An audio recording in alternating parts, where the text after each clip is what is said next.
Oy, good morning. Isang magandang umaga po ng araw ng Sabado. Wala na naman po tayong biyahe. So, ang gagawin po natin ngayon sa ating motorsiklo, ayan, makikita nyo may tama. So, hindi po yan tama na sumagi o na nabangga. Ito po kasing aking parking ay nasa tabing kalsada at naiihian po ng mga hayop katulad po ng aso at pusa. Ayan, ay napakalakas po tumanggal ng pintura. Atin po siyang lilihahin. So magsimula na po tayo. Gagamit po tayo ng tubig para matipid po sa sandpaper mga kabiyahero.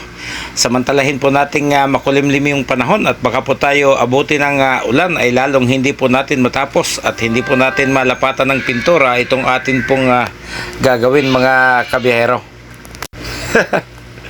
May nag-message na, may maiingay pa. Ano ba yan? Okay, tuloy lang tayo. Kudkurin lang po natin ng kudkurin hanggang sa matanggal po yung pangibabaw na pintura para malapatan po natin ng bago. Pero naman po tayong isang lata ng Pilox dito. Yung po lang yung ating gagamitin para quick dry. Madali po siyang matuyo.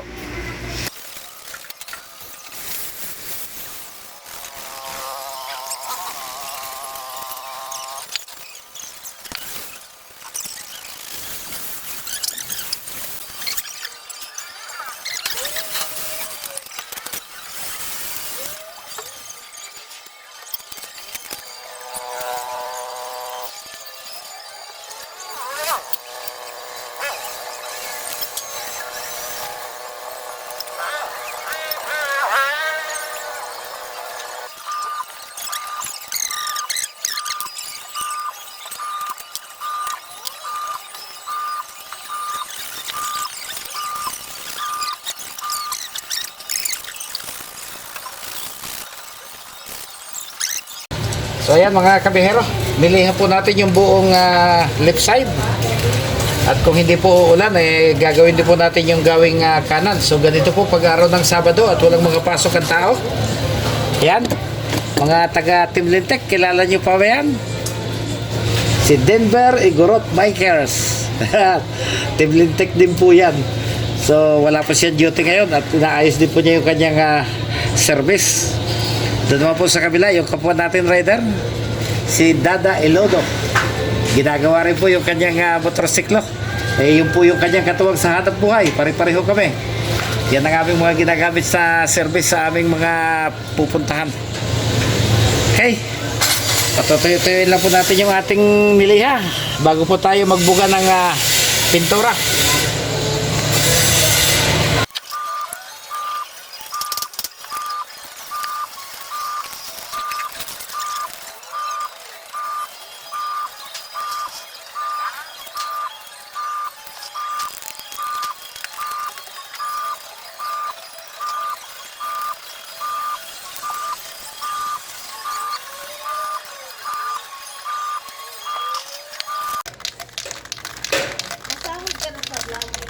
Oo.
Okay, patuyo-tuyuin po natin na saglit bago po natin lapatan ulit ng next coating mga kabiyahero.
Okay, pagkatapos po nating mabugahan yung unang bahagi, dadako naman po tayo dito sa may swing arm dahil ito pong side na ito yung talaga pong laging naiihian ng mga puso at aso dito habang tayo po ay nakaparada.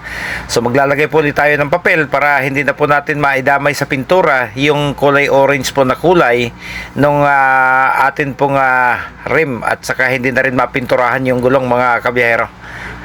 Masagwa naman kung mabubugahan pa ho natin ng itim yung kulay orange na rim ng ating gulong. So ayan, umpisa na po tayo ng first coating. Makikita nyo po yung swing arm matapos po nating lihahin ay tumanggal na po yung mga parting kinakalawang na pintura.